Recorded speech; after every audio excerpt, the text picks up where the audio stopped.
Okay, Aaron, I've had a long day, so I'm going to talk about KJ Charles. Somebody who doesn't know who KJ Charles is somehow comes across this video.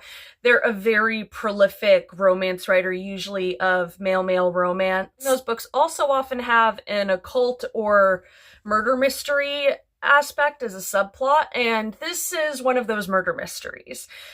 Copper Script is about a 1920s London police officer named Aaron Fowler and a graphologist, something we would probably call a handwriting analyst, named Joel Wildsmith, who get involved not really using a case, but as a pet project of Aaron's.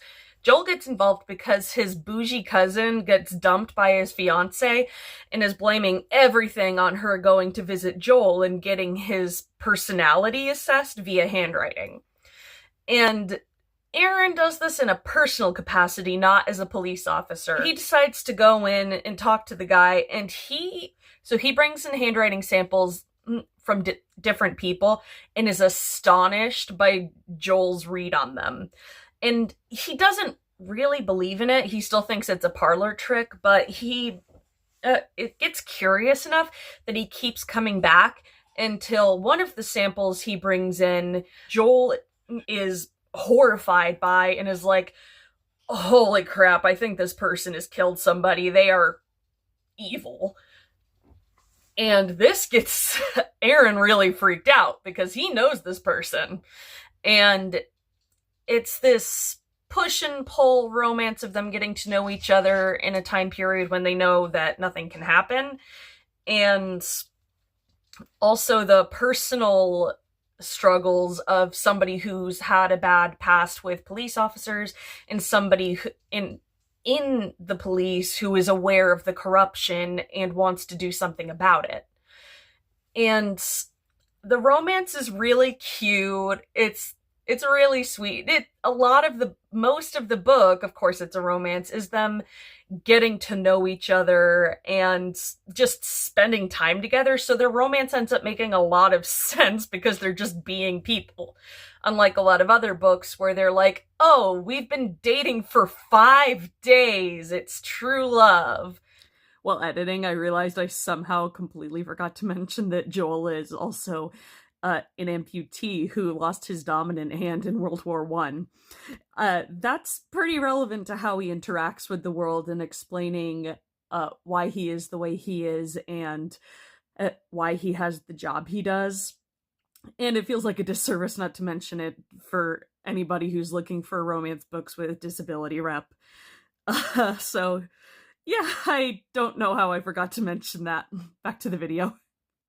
You and I, being true crime fans, know that handwriting analysis has since been considered a pseudoscience, but the funny thing is that Joel also seems to think it's kind of a pseudoscience because he doesn't really know how he does it. KJ Charles has enough of a history of doing different, like, unconventional supernatural storylines that I would have fully bought into this turning supernatural, but they leave it pretty ambiguous. But Joel himself seems to scoff at the idea that the way somebody like curves their letters or the specific things that books tell you are what let you know what a person is like. He more gets this instinctive feeling off of it. And while you could, knowing this author, think like, okay, it's some sort of supernatural like empathy or psychometry thing, it's just ambiguous enough that if you're more of a realist, you can think, okay, he just has this incredibly unique talent that doesn't translate to how most people do it. I think the most concrete thing he ever gives without later saying he was making it up is that he can tell when somebody's been dictating because you can see where the writing stops and starts when they're listening.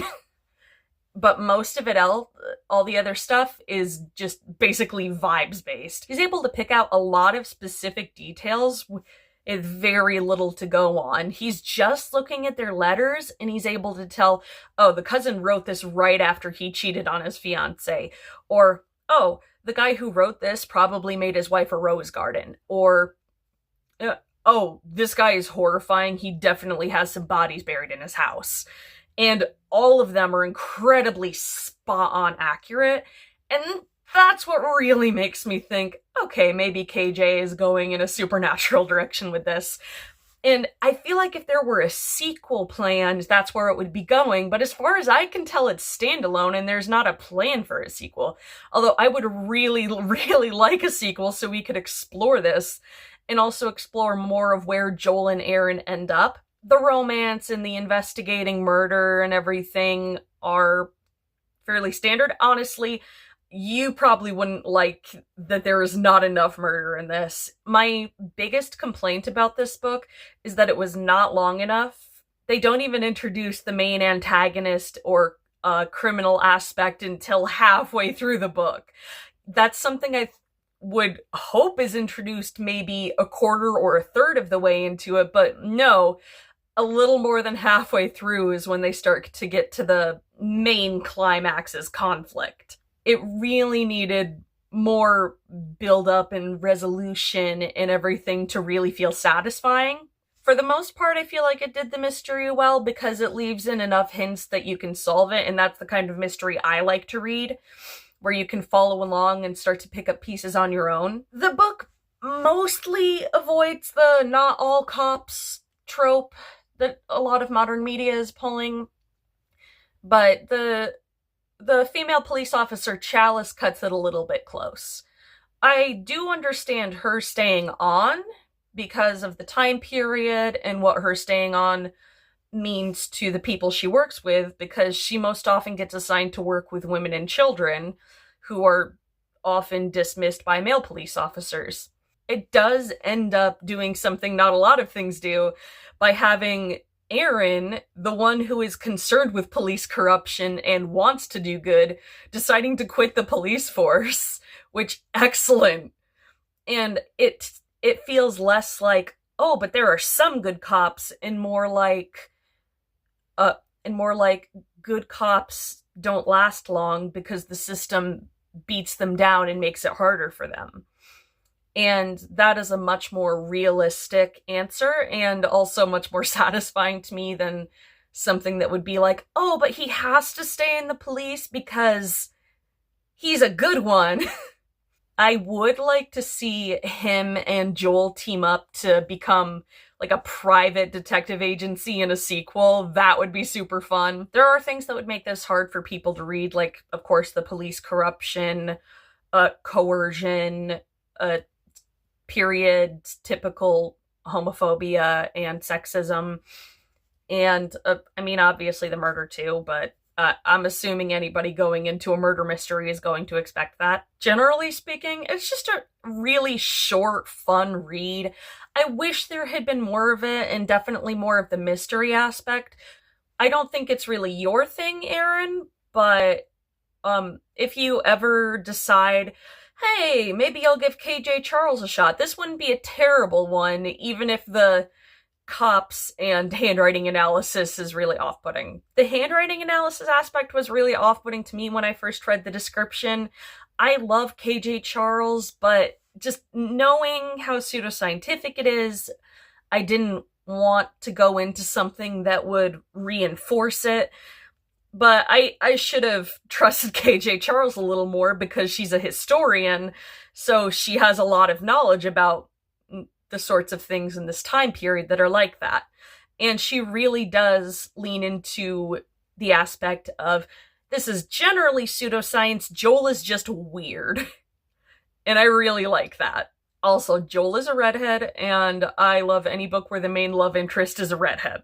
So would I recommend this to you? Not really. I'd probably recommend you a more violent KJ Charles book, one that focuses way more on the mystery or plot than the romance. For now, Copper Script, I need a sequel, KJ. Please, I need more of this world building.